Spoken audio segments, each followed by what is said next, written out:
Good morning. Welcome to the Long Live Alternative Parties podcast. Free Press Media Press Inc. and Alternative Parties Books Publisher sponsors this podcast. I'm Andrew Bouchard. Welcome to the Long Live Alternative Parties podcast. Today, friends, we have another exciting guest on this podcast. On this podcast, we cover two types of topics. One is alternative parties, like our name suggests, and also the nonpartisan reform movement. We are opposed to the duopoly, so we love to talk about all these reform movements that seek to change and or revolutionize our political system. And today we have a guest who belongs to one of these nonpartisan reform movements. So I'm giving you suspense, dear audience. So I'm going to have her introduce herself and what organization she is with. So would you kindly tell us your first and last name and the organization you represent? Yes, I am Tiani Coleman, and I'm president of New Hampshire Ranked Choice Voting. Awesome. We love to talk about ranked choice voting here. It's one of the reforms we hear again and again. It's awesome. So if we can get started by kindly giving us an introduction to yourself, a brief biographical sketch. Okay, thank you. So I am an attorney and a mother, but I used to live in New Hampshire. I used to live in Utah. And when I lived in Utah, I was chair of the Salt Lake County Republican Party. That was back in the very early 2000s. And in the process of serving in that position, I dealt with a lot of intra-party politics and a lot of power plays, and got to see that the party system is actually fraught with problems. I saw that first through the caucus system that they had in Utah, and then later when I was a campaign manager for a Democrat in a very conservative district. Through seeing both of those things, I saw that party system can either have a tyranny of the majority or a tyranny of the minority, either one, and neither one of those things is good. So I became an independent and started working for electoral reform, and I have been advocating for not just ranked choice voting, but also for the open combined primary system that then uses ranked choice voting in the general election. Okay. We actually used ranked choice voting in the Republican conventions back when I was doing that. So that's what introduced me to ranked choice voting. Oh, wow. We don't hear about that every day. Often we hear about the two parties opposing ranked choice voting, so that's interesting that they favored that. Yes. Quite a few parties do use it in their conventions. So. Oh, wow.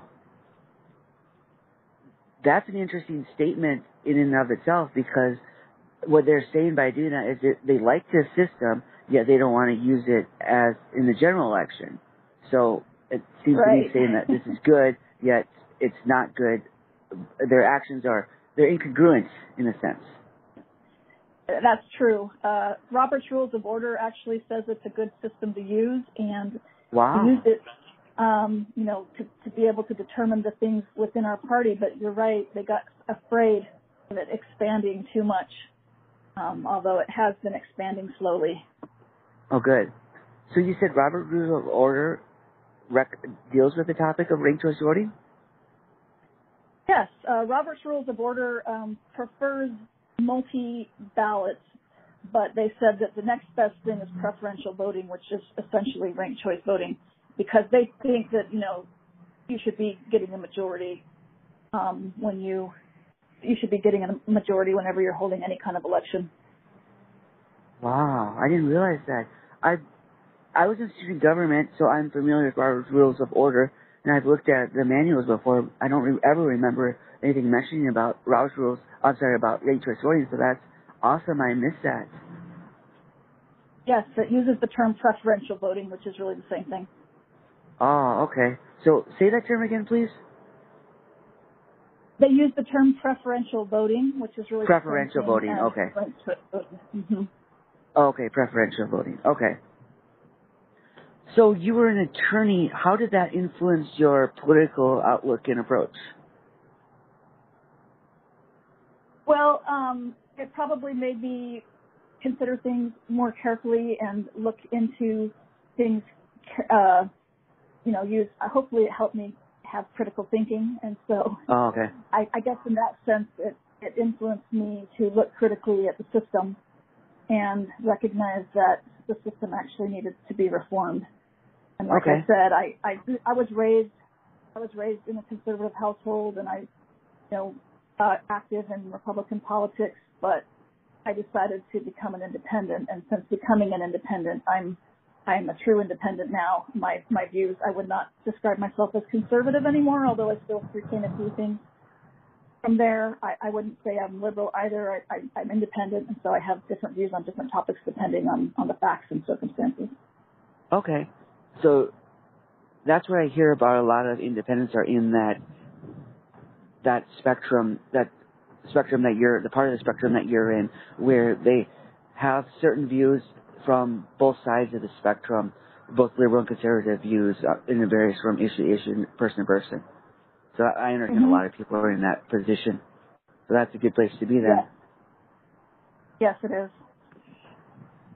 So your organization, how did you said when you went to New Hampshire, you got involved in this organization. How did that specifically unfold? So actually, when I was out in Utah and I became an independent, I got hooked in with independent voting, and I started, getting involved in independent reforms, and started leading an organization called New Hampshire Independent Voters, which I do still work with. But in the process of that, we wanted to have some bills that would be better for independent voters. And one of our members was a legislator, and she wanted to, do something that would work, and we talked about it, decided that ranked choice voting would be a good issue to bring before the legislature. And in that process, we ended up founding and forming this group called New Hampshire Ranked Choice Voting. And, we get people from all, we have Democrats, Republicans, independents, and third-party members all in our group of New Hampshire Ranked Choice Voting. And we just all work together to try to, educate people about ranked choice voting and to try to get reforms passed that would bring about ranked choice voting. Okay, that's good. We like to see that collaboration. We hear a lot of rhetoric from observers of our political spectrum that it's a very divisive and polarizing system, so we appreciate your efforts in collaboration. Yes, we work hard for that. It's not always easy because people want to politicize the issue, even though we really think it should be considered a nonpartisan issue. Sure. So kindly tell our audience what draws you individually to ranked choice voting. Why do you think it is a good way of voting? Yes, so there are a lot of reasons. One is because I think a lot of people really feel like our system is broken. People can feel it right now. People could feel it in 2016. People can feel it all the time in all the elections where they just don't feel satisfied with the candidates. They really want better choices. It seems like we often get down to just the lesser of two evils and people have to decide between them. No one's really that enthusiastic. And it seems like if you could use ranked choice voting, you would have better candidates stepping forward, willing to run. There would be less fear. People could vote their conscience and not worry that by doing that, maybe they would help the person they really hate. They could vote their conscience and then put the next one as second or third. So I think, it really helps eliminate the spoiler effect. You don't have to worry about different candidates splitting votes, so you can have healthier competition. I think it would reduce polarization and negative campaigning. I often call it a win-win for everybody. Sure. So it really helps everybody. Everybody should see it as a positive because, it's good for upstart candidates and emerging parties or emerging candidates, but it's also good for the establishment in the sense that they don't have to worry. The emerging candidates get a more level playing field and are able to actually have a shot and they allow people to vote for them without being afraid. But at the same time, the major parties don't have to be afraid that if someone's getting traction, it's going to ruin everything for them. If they really do have majority support, then that will show that in the ranked choice vote. Okay. You're not going to have spoilers, So that way people win on the merits. Whoever's the best will win, and you don't have to press the vote. Right now, a lot of times they're telling people they have to get out of the race. They can't run. Instead, we can say everyone's welcome, and we're going to use ranked choice voting, and vote is not suppressed. Okay. That sounds like a good set of positives for ranked choice voting. Inevitably, people will criticize what you do, and they will raise objections. So what are the major objections people raise to you, and how would you counter those objections to make sure that ranked choice voting will prevail? Yes, so there are basically 3 objections I have seen. Okay. And really probably only one of them is one to really discuss. So I'll say the first 2 first. One objection is just people who are afraid it's really truly a secret partisan manipulative move. They need to be educated more about it. They need to be at ease. It really is something that works for everyone. They're afraid that maybe somehow it's a trick, that someone's trying to bring it in order to, change the outcome their way. So I guess the basic thing there is just to show people that ranked choice voting is not about a specific outcome. It's about a process. It's about having a better process. The outcome is really dependent on who the voters are. It's always going to lead to an outcome that the most voters want. So if the most voters are conservative, it will lead to that. If the most voters are, liberal, it will lead to that. If they're moderate, it will lead to that. So it's really, it's not really helping one or the other party. It's just helping the people. The other objection that we often hear is people are worried that it's not constitutional. And once again, that objection really doesn't stand very strong because it's been before the courts, the federal courts and the state courts, and it's been upheld over and over and over. In fact, a lot of judges say, ranked choice voting actually meets the constitutional democratic republic kind of process better than the current system. So, that's just a matter of educating people that it is constitutional. So the third one that we get is that people are worried. They're just worried about changing the system. They're worried that it might be too confusing for people. They're worried that it complicates things. So that one has also been shown to, they've had exit polls everywhere that they've implemented new ranked choice voting systems, like in Maine, New York City, Utah, Santa Fe, Minnesota, all those different places where they've implemented it, Alaska as well. All those places, they have done exit polls the first time, and it's between 85 and 95% of voters that say that their experience using ranked choice voting is very positive and easy to understand, and that they thought it was simple. So, and the error rate in using ranked choice voting is no higher than the error rate in regular elections that we hold now. Okay. So we can show that it's really very easy, but sometimes people are just resistant to change and worried about it. Sure. Makes sense. I guess the final one is just in the last couple of years, because election security has become more of an issue. People, because a lot of people in the United States are now claiming that elections have been stolen and whatnot, it has been a little bit harder because they're more worried about implementing a new voting system because they're worried that somehow that's going to, be a problem with election security. So that's another one that we've been addressing and showing that the process is fully transparent. You can, it's always reproducible. People can see exactly what happened to the votes, that you can track the votes. So it's secure, and it's, so we have to show that as well. You can do audits, you can do recounts, it works perfectly well. You can do a hand count, you can, have a paper trail, machine count, everything else. So. Okay, that sounds good. So what about the strategy of implementing ranked choice voting? What do you think is the best strategy, if there is one? Is it state by state? Is it at the municipal level? Is it constitutional amendment, a federal law? How do you think we should implement ranked choice voting? Yeah, it has to be state by state, and then within each state, that's probably the best way. And then within each state, they have to determine what the best approach is in that state. For example, some states have ballot initiatives. And so, they do a big grassroots groundswell and, get a ballot initiative passed for ranked choice voting. That's what happened in Maine and Alaska. It got passed there because of ballot initiative.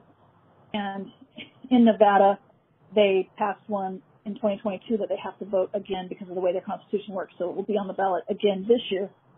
And that's actually probably the best way because a lot of people on the ground, regular people, want ranked choice voting.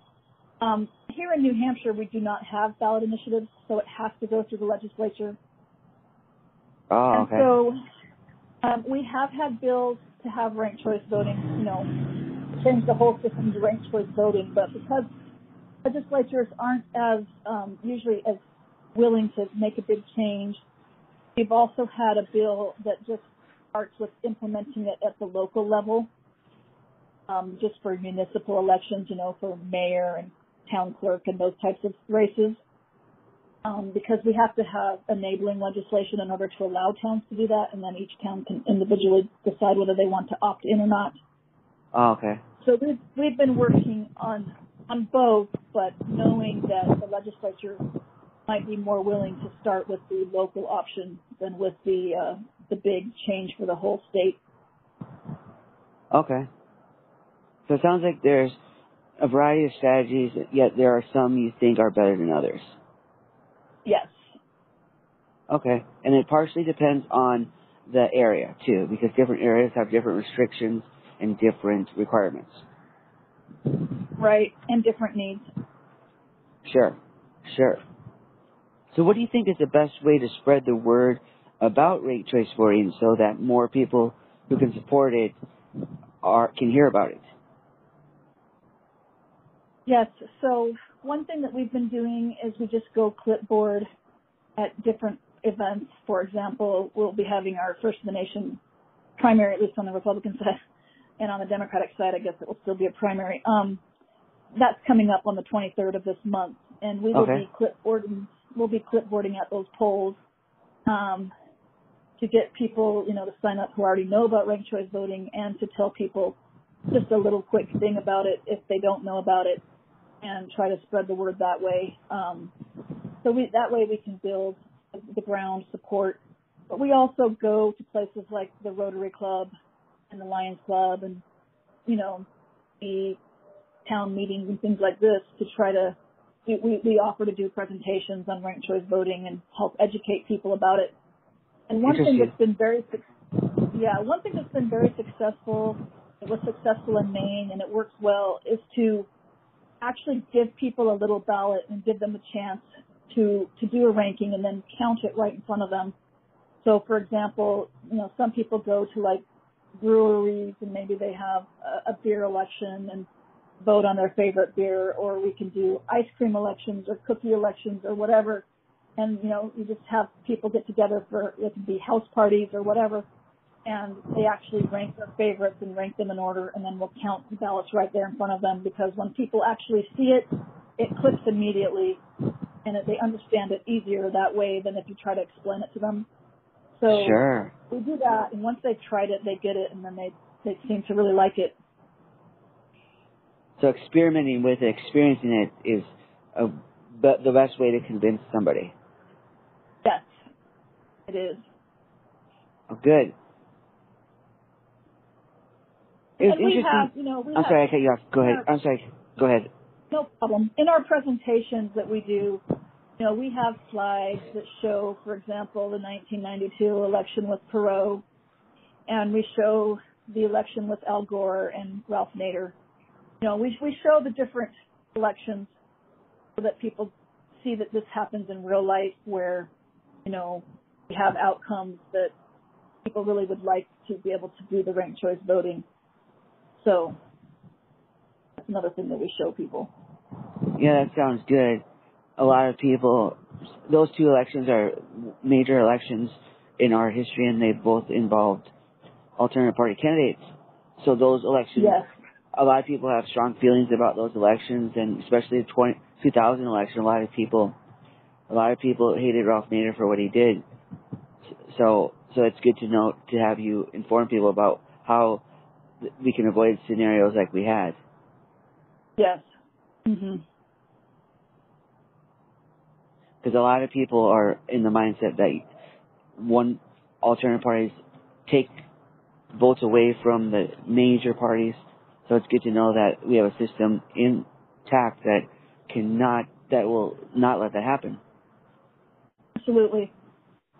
And almost everybody want to be able to do this. They want to be able to vote their conscience, and they also don't want, spoilers and vote splitting. So it's just a matter of actually getting it done. Okay. So it sounds like there's a lot of support, and you say most people, so it's a matter of getting this into place, overcoming the resistance, overcoming the obstacles to make this dream that a lot of people have come into practice. Right. I'm sure you know, in the electoral reform space, in the alternative party space, these different spaces, usually the resources are lower than in the major party space. And so that's really our biggest obstacle, is just resources. We don't have as many. But, I did a survey a few years ago where I just went to the parking lots of grocery stores and out in front of libraries and different places and just surveyed random people that were coming out. Most of them had never even heard of ranked choice voting, and I told them a little bit about it and asked them, and it was a really high percentage that said they would support it. And I think that's the case. It's just a matter of getting that word out and being able to reach enough people when you don't have the resources to do TV advertisements or even mailers or radio even. You don't have tons of resources, so you just have to get out there and do the grassroots work. Sure. Sounds good. So you mentioned that you could use more resources. Would donations be the best way our audience could help you? Or are there some other ways our audience can help your organization out? Yes, donations are the way that most all of these types of organizations operate, and that's the way we operate as well, is through donations. So we have a website. It's NHRankedChoice.org, and people can go there and donate. Like I said, there are a lot of organizations like ours in every state, so people can find the one in their state. I think fairvote.org as well as rankthevote, I think, .org. They both, I think, list the organizations in the various states. So if some of your audience is from a different state, they can go to those. Okay. Sounds like a plan. Yes. We thank you for coming on the podcast today and talking about your background, your views, and what ranked choice voting can do for our nation. Great. Well, we appreciate it. Thank you so much. I wish you all the best in everything you do, your political work, your personal life, your professional life, everything you do. Thank you. I appreciate that. Best of luck to you as well. All right. Take care. All the best. Thank you. Bye. Good morning, friends. I would like to take this opportunity to talk to you about my routine. Something happened today that disturbed my routine. And this relates to alternative parties, friends, because alternative parties is what I advance from morning to night. I am a long-distance runner. I have been doing that since I started running in 1991, and then later on I became a distance runner. Approximately 2002 is when I started to run the super long distance, like marathons. In college and high school, I ran cross country and track. So a big part of my routine is running. And I have a belief that you want to be dedicated to what you do, so there's almost no circumstances that's going to prevent me from jogging. Right now in Texas, it is very cold. It's like 20 degrees out, and then there's wind chill that factors in. So some people think you shouldn't go out. I used to live up north, and I would jog in all types of weather. Certainly you want to be prepared. You don't want to go out there in a t-shirt and shorts when it's 30 below zero. Yet if you're prepared, the running experts say, and I've experienced myself over the years, you can run. So today I ran. And during my running routine, because I am training for something, let's say that. I'm not going to tell you exactly what it is right now. I need to keep that secret. Yet I'm going to tell you I'm training for something. So it involves a long time of running. And I've built up the distance over the years. So when I run, if you're running a long time, a lot of people think it'd be boring. So one thing I do is stimulate my intellect and practice things. I'm studying certain things and I practice those while I'm jogging. Also, because I have a spiritual component, I believe in praying and meditating while jogging. And this relates to alternative parties, friends. The first part of my jog, I'm praying for the advancement of different religions, just as I believe in political pluralism, i.e. alternative parties on the ballot. I believe in religious pluralism. I want every religion in the United States to have an opportunity to present themselves, to practice their religion. No matter what I think or what you think of these different religions, I want them to flourish, like I want the political parties to flourish. Like Voltaire said, I may disagree with what you say, but I'll defend to the death your right to say it. So I don't agree with every religion out there, friends. Yet I want to support them. For example, the Jehovah's Witnesses are a religion I don't agree with. I went to a few meetings, and it was very mind-numbing. So should I oppose Jehovah's Witnesses? No way, friends. When I was doing research for my first podcast, I had another podcast before this. It was about Texas obscenity law. And that's what it came out to be. First, I was doing general First Amendment cases, as I defined the focus of that podcast. And one theme that came up again and again is in First Amendment cases, the Jehovah's Witnesses came up a lot. So I have a lot of respect for them. I may disagree with their theology, yet I respect them. So I want them to have every right to say everything they want everywhere. And that goes for all the other religions. So the first part of my jog, I pray for the flourishing of every minor sect and major sect and faith I can think of. My goal is to support the underdogs. And I believe I'm consistent and congruent with that as I support the underdogs religiously and politically, among other types of underdogs. So the second part of my jog, I am praying for the flourishing of political parties. The political parties we've had on this podcast, a large number of them, I'm praying for that party by name so that they flourish. Now, friends, you might think, isn't this mingling church and state? No, because right now, this is a private organization. So part of my spirituality is praying and meditating. If I became an elected official, I couldn't pray or meditate under that. I believe in the separation of state and church. I am a member of the Freedom from Religion Foundation, friends. I consider myself a free thinker, a deist free thinker. So, friends, that's why I pray, and I believe we can and should in our personal lives, as long as we don't use government positions to advance that. I pray for all these different political parties, the alternative parties. I want them to flourish. Now, some people are going to say, we need prayer, not action. Agreed. That's why we do all the stuff we do, and it doesn't hurt to pray additionally. So today, I was running like usual, and today, it's like we're saying, it's very cold. I was dressed as well as I could dress in this weather. Texas isn't as cold as up north where I used to be, so I don't have as many clothes as I have down here that I did up there, yet I still had a lot of clothes on. So I was running along, and there were various things happening when I was running. There was this one eye place that has one of those hypersensitive alarms.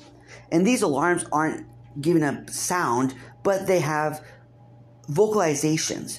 They'll say, "You are trespassing," even though you're perfectly on the sidewalk. So they're super sensitive. So I was afraid of triggering that type of thing, and I was jogging around all these businesses, and I was afraid of other type stuff. So in the middle of the jog, and like I said, this happened before, so it doesn't just surprise me. It hasn't happened for a while. I come out, and this police officer, with other police officers, points a gun at me, and then quickly the officers come and handcuff me behind my back. Somebody, they said, heard a sound that resembled a shot, and they saw me running. So I was the one to blame for it, even though, of course, I had nothing to do with that. And also, because it was cold, I had a face mask on. So that made me look worse. They said, "You're wearing a ski mask, that's suspicious, blah, blah, blah." Unfortunately, in this sense, the pandemic is over, so most of us aren't wearing masks anymore. I was one of those who wore masks at the end, yet in May of 2023, I decided it's time to stop wearing the mask. So I wasn't wearing the mask. So thus, people are now starting to get more suspicious of people wearing masks because it's not the norm. So to make a long story short, they hassled me. And among other things I didn't like was one of the officers, he's Asian. There was one black guy and most of them were white. The Asian guy said it's weird to jog early in the morning. Benjamin Franklin disagrees. Benjamin Franklin famously said, "Early to bed, early to rise keeps a man healthy, wealthy, and wise." Because I'm a morning person, I like to be diligent, I like to get things done right away, I jog early. Furthermore, because my jogging routine takes a long time, I need to do it early. And the one officer, he seemed to be the guy in charge, Morrison or something was his name, he kept trying to justify himself and wanted me to accept their justification. He said, "We need to do our due diligence." And I said, "Not all calls are valid." And he said, 100%, 100%. And also I was saying, so if I get mad, if I don't like somebody, I can call the cops and they're going to do this to them. And because they're saying, "We need to do our due diligence. We need to do our due diligence." Friends, this is scary. I don't like this thing. I hate the mentality that all complaints are valid, so you have to go after somebody because they're being complained about. To anyone that complains like this, I'm a terrible person, but I wish they be in this position so they can experience what it feels like to have 10 police officers come after me. Yes, it was approximately 10. I didn't count, so maybe it was 8 or 9, but it was approximately 10 officers. Like I said, this happened before, and this happened in Minneapolis to me when I lived up there. Then, it was bad enough, 5 officers came. So surely, there are better things they can do, like we all like to say. Now, I will give credit where credit is due. There was aspects of humanity shown. For example, when they had me cuffed behind my back, they took my gloves off, and then it started to get cold with my hands. So I said, "Please, can you put the gloves on my hand?" And they did that. So I give them credit for that. They weren't sadistic in that sense. Legalistic, yes. Maybe not sadistic. I have a problem with them thinking it's weird to jog early in the morning. Like I told the one officer, it's not illegal to be weird. It's not weird, but if I am weird, it's not illegal to be weird. Furthermore, I don't understand the mentality that it's okay to go to bars early in the morning. If you're at a bar at 1 o'clock, nobody thinks anything of it. But if you're going jogging at 1 in the morning, it's a big deal. Friends, this further fuels my drive and desire to support the underdogs and to advance alternative parties, among other types of underdogs. Spiritual people say, whenever something bad happens to you, what you want to do is leverage that and make something good come out of that. So I'm not going to use this to wallow in and to not do nothing about it. Although I believe it's okay for me to experience emotions about it and to feel things about it, I want to leverage this for something better. And it's driving me furthermore. I didn't need anything more to drive me to support the underdogs, yet here we have something that is driving me to support the underdogs. So friends, this podcast is all about supporting the underdogs and getting these voices out there. So we're going to criticize police officers when they do wrong, and we're going to keep fighting the good fight. Friends, let us advance the underdogs, whether the underdogs are refugees, political minorities, religious minorities, ethnic minorities. Let us advance them. Christianity talks about Jesus helping the Good Samaritan, praising the Good Samaritan. And scholars have said that the reason he did that was not to give us a civic lesson about the Good Samaritan helping someone.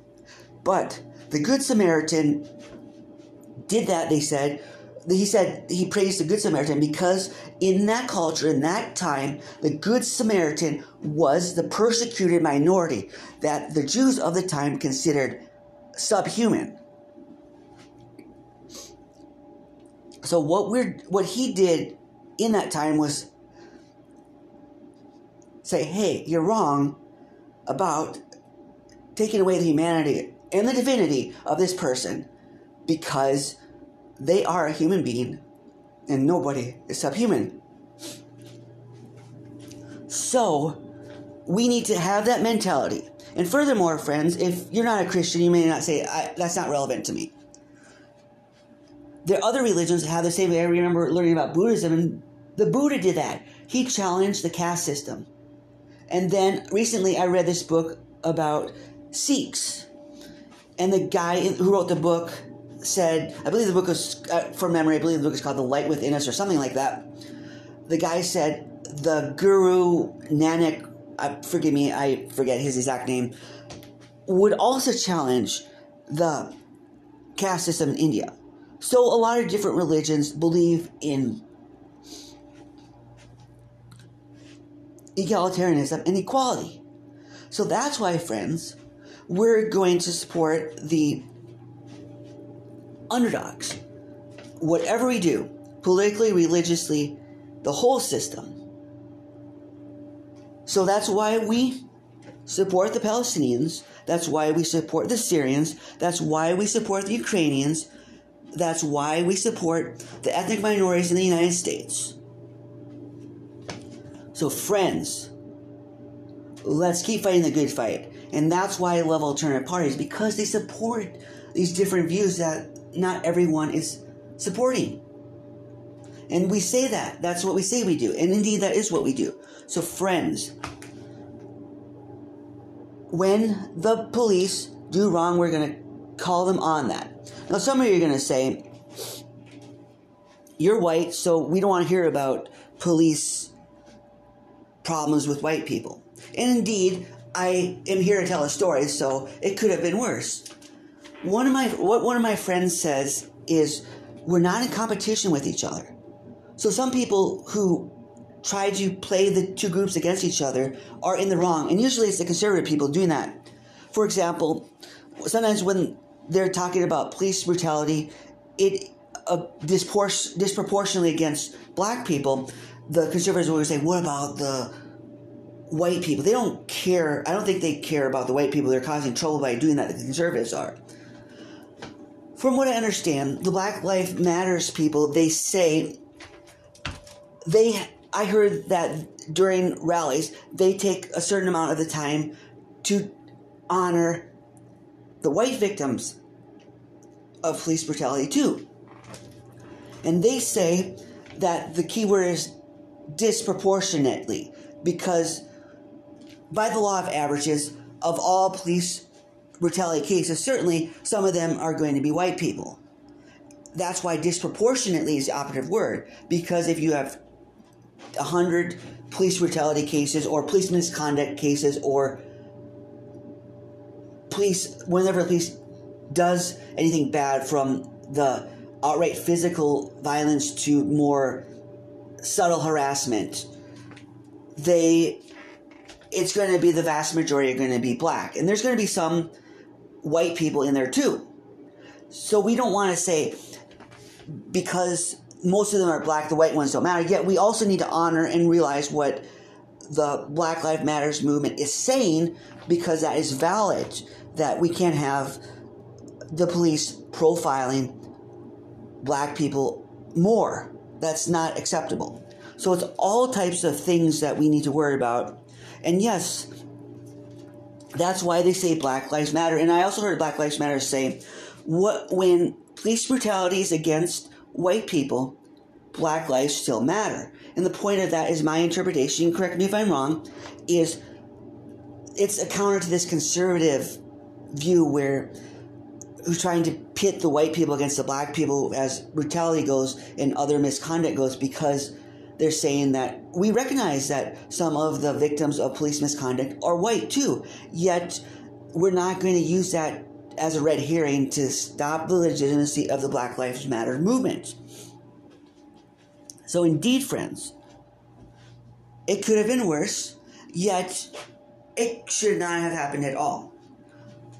So friends, let's keep fighting the good fight. Let's keep honoring the underdogs, however much an underdog they are. In some cases, it's less of underdogs than others. And that's what some people say is just because something is less bad than something else doesn't mean it's right. Indeed. Certainly, like I said before, what happened to me today, it could have been worse, but that doesn't make it right either. Just because it could have been worse doesn't mean it's right. So friends, let's keep fighting the good fight. Let's keep advancing alternative parties. And I look forward to interviewing a lot of you and sharing your views on this podcast so we can get these awesome ideas out and we can make progress in this country and we can advance the good. Let's not give up hope, friends.